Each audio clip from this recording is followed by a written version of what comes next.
Viewers, आज की video में हम डिस्कस करेंगे एक अमेरिकन ऑथर टिम ओब्रायन का बहुत ही famous work the things they carried. O'Brien 1946 में मिनीसोटा में पैदा हुए और अभी अलाइव हैं। द थिंग्स दे कैरिड एक कलेक्शन ऑफ शॉर्ट स्टोरीज है। अगर बात करें कि ये कलेक्शन क्यों लिखी गई, इसके लिखने का क्या पर्पस यानी क्या मकसद है, तो ये वर्क वियतनाम वॉर के कॉन्टेक्स्ट में लिखा गया। टिम ओब्रायन ने 1968 से 1970 तक वियतनाम वॉर में सर्व किया और 1973 में अपना पहला work if I die in a combat zone publish करवाया और फिर द थिंग्स दे कैरिड जैसी कलेक्शन ऑफ शॉर्ट स्टोरीज लिखी, जिसमें उन्होंने वॉर की ब्रूटैलिटी को बयान करते हुए फैक्ट और फिक्शन को ब्लेंड कर दिया। ट्रूथ और इमेजिनेशन के दरमियान की लाइंस ब्लर कर दी, यानी रियल इवेंट्स के जरिए स्टोरी क्रिएट की। ओब्रायन इन स्टोरीज में रियलिज्म और मेटाफिक्शनल एलिमेंट्स को मिक्स करके वॉर के साइकोलॉजिकल और इमोशनल एस्पेक्ट्स को बयान करता है। वियतनाम वॉर 1955 से 1975 तक यानी 20 साल तक रही। ये वॉर कम्युनिस्ट और एंटी कम्युनिस्ट फोर्सेस के दरमियान थी, जिसमें एक तरफ नॉर्थ वियतनाम को चाइना और सोवियत यूनियन सपोर्ट कर रहा था जो कम्युनिस्ट फोर्सेस थी, जबकि दूसरी तरफ साउथ वियतनाम को यूनाइटेड स्टेट्स जैसी एंटी कम्युनिस्ट फोर्सेस सपोर्ट कर रही थी। इस वॉर की बड़ी वजह वियतनाम की कॉलोनाइजेशन और डिवीजन थी। वर्ल्ड वार 2 के बाद वियतनाम बहुत टाइम तक फ्रेंच रूल के अंडर रहा, लिहाजा जंग के दौरान हैवी बॉम्बिंग हुई और आखिरकार 1975 में नॉर्थ वियतनाम जीत गया और कंट्री को कम्युनिस्ट रूल के अंडर इकट्ठा कर लिया गया, यानी एक साथ मिला दिया गया। टिम ओब्रायन एंटी वॉर थे। इन्होंने सोल्जर्स के साइकोलॉजिकल ट्रॉमा को कैप्चर किया और ये नहीं चाहते थे कि वॉर हो। ये वर्क 1980s में यूनाइटेड स्टेट्स में लिखा गया, 1990 में पब्लिश हुआ। इसका लिटरेरी पीरियड है कंटेम्परेरी, जॉनरा है वॉर नॉवल और सेटिंग रखी गई वियतनाम, मिनीसोटा और सेंट्रल लोवा में। अगर बात करें द थिंग्स दे कैरिड के इम्पोर्टेंट थीम्स की, तो सबसे पहले है वेट ऑफ वॉर। वॉर में तकरीबन हर करेक्टर फिजिकल और इमोशनल बर्डन कैरी करता है। सोल्जर्स बहुत सारी टेंजिबल चीज़ें अपने साथ लेकर जाते हैं, यानी ऐसी चीज़ें जिन्हें हम छू सकते हैं, मिसाल के तौर पर लेटर्स, पिक्चर्स और बुक्स। और बहुत सारी इंटेंजिबल थिंग्स भी सोल्जर्स अपने साथ कैरी करते हैं, यानी ऐसी चीज़ें जिन्हें हम छू नहीं सकते, मिसाल के तौर पर फियर, टेरर, ग्रीफ और गिल्ट। यूं ये चीज़ें जो सोल्जर्स अपने साथ कैरी करते हैं, ये वेट ऑफ वॉर को सिंबलाइज करती हैं। फिर है loss and sacrifice. Tim O'Brien बयान करता है कि किस तरह वॉर लॉस की वजह बनती है। लोगों की इनोसेंस और नॉर्मल स्टेट्स का लॉस होता है। वो साइकोलॉजिकल प्रॉब्लम्स फेस करते हैं और लाखों लोग अपनी जान कुर्बान कर देते हैं। फिर है फैक्ट एंड फिक्शन, जिसको हम पहले ही डिस्कस कर चुके हैं कि ओब्रायन रियल इवेंट्स को बयान करते हुए फैक्ट और फिक्शन, ट्रूथ और इमेजिनेशन को ब्लर कर देता है। फिर है social obligation. O'Brien in stories के जरिए दिखाता है कि सोल्जर्स वॉलंटियरली लड़ रहे होते हैं, लेकिन फिर भी उन पर अनस्पोकन प्रेशर होता है कि उन्हें as a soldier, as a citizen अपनी ड्यूटी पूरी करना होगी और अपने कंट्री को डिफेंड करना होगा। फिर है मोरालिटी। करेक्टर्स एक दूसरे को स्टोरी सुनाते हैं और हर स्टोरी के आखिर में स्टोरी टेलर से ये पूछा जाता है कि what's the morality. The things they carried reader को भी ये सोचने पर मजबूर करती है कि क्या ट्रूथ एग्जिस्ट करता है या नहीं, राइट और रॉन्ग जैसे कॉन्सेप्ट्स हैं भी या नहीं। फिर है लव एंड लॉन्गिंग्स। वॉर की हार्श रियलिटी में भी सोल्जर्स अपने घर और अपने रोमांटिक रिलेशनशिप्स को याद करते हैं, जो ह्यूमन कनेक्शन को जाहिर करता है। अगर बात करें टाइटल सिग्निफिकेंस की, तो title as a metaphor use किया गया है जो वॉर में ह्यूमन कंडीशन को जाहिर करता है। यहाँ दे से मुराद सोल्जर्स हैं। दे कलेक्टिव एक्सपीरियंस को रेफर कर रहा है कि सोल्जर्स जंग के दौरान फिजिकल, इमोशनल और साइकोलॉजिकल बर्डन कैरी करते हैं। The things they carried 22 short stories की कलेक्शन है, जिनमें सबसे पहली short story the things they carried के नाम से ही है। फिर है लव और फिर है स्पिन। यूं वन बाय वन हम इनको डिस्कस करेंगे। सबसे पहली शॉर्ट स्टोरी है द थिंग्स दे कैरिड, जिसमें जिमी क्रॉस अल्फा कंपनी का लेफ्टिनेंट है। वो अपने साथ अपनी लवर मार्था के लेटर्स कैरी किए हुए है। वो मार्था के साथ कॉलेज में सिर्फ एक बार डेट पर गया था, और तभी से जिमी मार्था से प्यार करता था और ये भी नहीं जानता था कि मार्था भी उससे लव करती है या नहीं। जिमी उन लेटर्स को बहुत ध्यान से पढ़ता है जो बहुत ही चैटी होते हैं, यानी उनमें इनफॉर्मल टॉक होती है। इन लेटर्स के अलावा जिमी के पास मार्था की 2 पिक्चर्स भी थीं। उसकी एक पिक्चर कॉलेज में वॉलीबॉल खेलते कैप्चर की गई थी और दूसरी में वो ब्रिक वॉल यानी ईंटों की दीवार के अगेंस्ट खड़ी होती है। यूं जिमी जंग के दौरान मार्था के साथ गुजरे हुए टाइम को याद करता रहता है।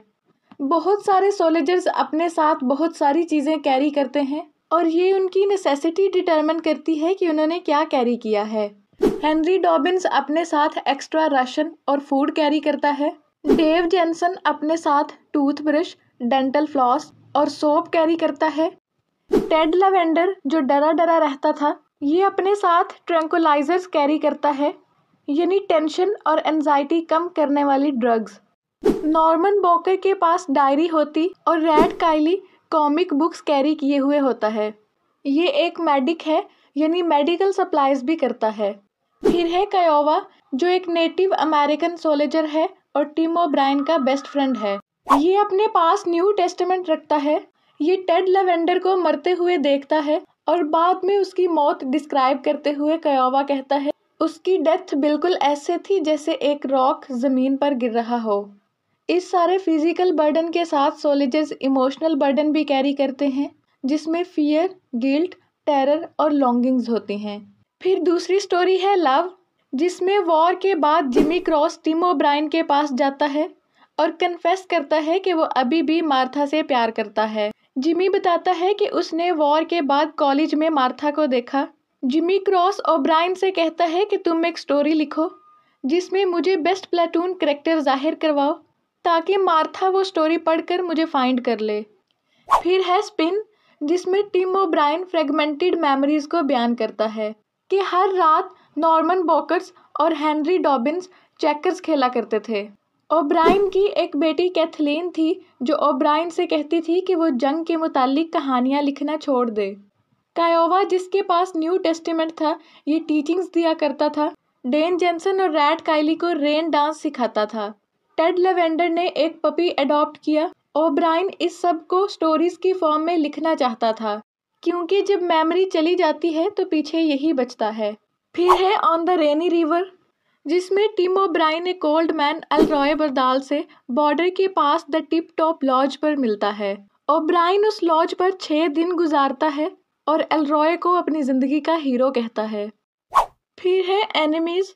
इस स्टोरी में डेव जेनसन और ली स्ट्रंग की जैक नाइफ चोरी करने पर लड़ाई हो जाती है। जेनसन स्ट्रंग की नाक तोड़ देता है, जिसके बाद स्ट्रंग कुछ दिन मेडिकल केयर में रहता है, लेकिन जेनसन को बहुत गिल्ट होता है। इसी गिल्ट में वो पिस्टल चलाता है और अपनी नाक भी तोड़ लेता है।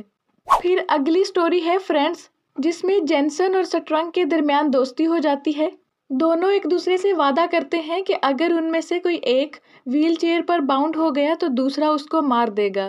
जंग में स्ट्रंग की राइट लेग जख्मी हो जाती है, लेकिन वो जेनसन से अपनी लाइफ की बेगिंग करता है और कहता है कि उसे ना मारा जाए। जेनसन दोबारा प्रॉमिस करता है कि वो नहीं मारेगा। चॉपर पर ही स्ट्रंग की डेथ हो जाती है और इस तरह जेनसन को रिलीफ मिलता है। फिर है how to tell a true war story. इस स्टोरी में ओब्रायन कहता है कि वॉर स्टोरीज का कोई मॉरल नहीं होता, वो अक्सर ट्रू भी नहीं होती। फिर ओब्रायन एक सोल्जर कर्ट लेमन की डेथ के बारे में बताता है कि रैड काइली का उसकी डेथ पर कैसा रिएक्शन था। ओब्रायन कहता है कि वो ऐसे ही स्टोरीज बताता रहेगा और रियलिटी को मज़ीद ग्लोरीफाई करके दिखाएगा। फिर है द डेंटिस्ट। इसमें कर्ट लेमन और डेंटिस्ट की स्टोरी है। कर्ट लेमन आर्मी डेंटिस्ट से बहुत डरता है और जब डेंटिस्ट उसको टच करता है तो वो एकदम से फेंट हो जाता है, यानी अनकॉन्शियस स्टेट में चला जाता है। एक रात लेमन डेंटिस्ट को जगाता है और उसे फोर्स करता है कि डेंटिस्ट उसका बिल्कुल सही और हेल्दी दांत उखाड़ दे। फिर है sweetheart of the song Tra Bong. इसमें ओब्रायन रैड काइली के बारे में बताता है कि एक आइसोलेटेड एरिया में उसकी ड्यूटी लगा दी गई। फिर मार्क फॉसी की स्टोरी बयान करता है जो अपनी गर्लफ्रेंड मैरी एन बेल को वॉर में बुलाता है, लेकिन मार्क फॉसी ने जैसे चीज़ें प्लान की थी वैसे बिल्कुल नहीं होती। मैरी वॉर से इन्फेचुएटेड हो जाती है और मार्क फॉसी को छोड़कर किसी दूसरे सोल्जर को ज्वाइन कर लेती है। फिर है स्टॉकिंग्स। इस स्टोरी में ओब्रायन हेनरी डॉबिन्स के बारे में बताता है कि वो अपने साथ अपनी गर्लफ्रेंड की स्टॉकिंग्स लेकर आया था। किसी भी डेंजरस मिशन से पहले वो ये स्टॉकिंग्स अपनी नेक के इर्द गिर्द लपेट लेता था। पहले तो सब सोल्जर्स उसकी ये एक्टिविटी देखकर हंसते थे, लेकिन फिर सब उसका यकीन करने लगे क्योंकि जंग के दौरान हेनरी डॉबिन्स को कोई नुकसान नहीं पहुंचा था। फिर है चर्च। जिस जगह ये प्लाटून ऑपरेशन कर रहे होते हैं उस जगह 2 मंक्स भी होते हैं। वो मंक्स सारे सोल्जर्स को लाइक करते हैं, लेकिन खास तौर पर हेनरी डॉबिन्स को बहुत पसंद करते हैं। हेनरी डॉबिन्स कायोवा से कहता है कि वो भी जंग के बाद मंक बन जाएगा। वो मिनिस्टर नहीं बन सकता क्योंकि वो जिंदगी और मौत के बारे में सख्त सवालों के जवाब नहीं दे पाएगा। लेकिन कायोवा, जो अपने साथ हर वक्त न्यू टेस्टामेंट कैरी किए हुए था, कहता है कि ये ठीक नहीं है कि वो चर्च को बेस बनाकर इस्तेमाल करें। लिहाजा डॉबिन्स एग्री हो जाता है। फिर है द मैन आई किल्ड। ये स्टोरी एक यंग मैन की डेड बॉडी की डिस्क्रिप्शन से शुरू होती है जिसको ओब्रायन ने मारा था। ओब्रायन इस डेड बॉडी को देखता रहता है। उस डेड बॉडी की एक आंख शॉर्ट की गई थी और दूसरी आंख स्टार शेप्ड होल बना रही थी। औरतों की तरह पतले आईब्रोज थे, अनडैमेज्ड नोज था और ओपन नेक थी जहां से उसकी स्पाइन नजर आ रही थी। ओब्रायन इस डेड बॉडी की तरफ देखता रहता है तो कायोवा उसे आकर कहता है कि डेड बॉडी की तरफ देखना बंद करो और मुझसे बात करो। फिर है एम्बुश। इसमें ओब्रायन की 10 साल की बेटी कैथलीन ओब्रायन से पूछती है कि क्या कभी उसने किसी को मारा है, तो ओब्रायन झूठ बोलता है और कहता है कि उसने कभी किसी को नहीं मारा। लेकिन ओब्रायन प्रॉमिस करता है कि एक दिन वो अपनी बेटी को सच ज़रूर बताएगा। फिर ओब्रायन अपनी मेमोरीज रिकॉल करता है कि किस तरह उसने यंग मैन को मारा था। फिर है स्टाइल, जिसमें एक यंग वियतनामीज गर्ल डांस कर रही होती है। अजार नाम का एक सोल्जर पूछता है कि ये क्यों डांस कर रही है। फिर सोल्जर्स को उस लड़की की फैमिली की डेड बॉडीज मिलती हैं, लेकिन वो लड़की अपना डांस कंटिन्यू रखती है। और जब सोल्जर्स ये विलेज छोड़ जाते हैं तो अजार मॉकिंग वे में उस लड़की की तरह डांस करने लगता है। हेनरी डॉबिन्स उसको पकड़कर कहता है कि डांस करना बंद करो। फिर है स्पीकिंग ऑफ करेज, जिसमें नॉर्मन बॉकर की स्टोरी है कि वॉर के बाद 4 जुलाई को वो अपने घर वापस जाता है और सोचता है कि कायोवा की मौत का जिम्मेदार वो है। इस स्टोरी में नॉर्मन की अचीवमेंट्स और गिल्ट का जिक्र किया गया है। फिर अगली स्टोरी है नोट्स। ये स्पीकिंग ऑफ करेज की पोस्ट स्क्रिप्ट स्टोरी है जिसमें ओब्रायन बताता है कि नॉर्मन बॉकर ने उसे 17 पेजेस का लेटर भेजा और कहा कि इस पर स्टोरी लिखो। तब ओब्रायन ने स्पीकिंग ऑफ करेज लिखी। फिर है इन द फील्ड। इसमें फील्ड कायोवा की डेथ प्लेस को रेफर कर रही है। ये स्टोरी कायोवा की डेथ पर बेस्ड है। और फिर लेफ्टिनेंट जिमी क्रॉस कायोवा के फादर को लेटर लिखता है और उसकी डेथ के बारे में बताता है। फिर है गुड फॉर्म। इसमें ओब्रायन स्टोरी टेलिंग में फंक्शन ऑफ ट्रूथ बताता है और कहता है कि वॉर स्टोरी में मुख्तलिफ तरह का ट्रूथ होता है।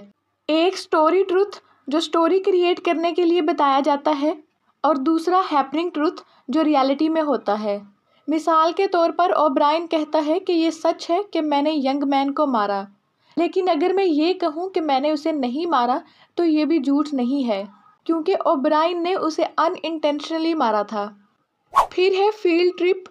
इस स्टोरी में ओब्रायन अपनी 10 साल की बेटी कैथलीन को वियतनाम फील्ड में लेकर जाता है जहां कायोवा की डेथ हुई थी।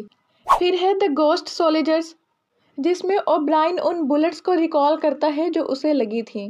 पहली बुलेट लगी तो रैट कायली ने फौरी तौर पर ट्रीट कर लिया था, जबकि दूसरी बुलेट से ये मरने ही वाला था। फिर है नाइट लाइफ, जिसमें बताया गया है कि रैट कायली ड्यूटी से बचने के लिए अपने ही पांव पर गोली मार लेता है। फिर आखिर पे है द लाइव्स ऑफ डेड, जिसमें ओब्रायन अपने वियतनाम वॉर एक्सपीरियंसेस को अपनी चाइल्डहुड स्वीटहार्ट लिंडा से कंपेयर करता है, जो 9 साल की उम्र में ब्रेन ट्यूमर की वजह से मर गई थी। लिंडा की डेड बॉडी वो पहली डेड बॉडी थी जो ओब्रायन ने अपनी आंखों से देखी। अगर बात करें इस वर्क के इम्पोर्टेंट सिंबल्स की तो सबसे पहले है द थिंग्स दे कैरिड।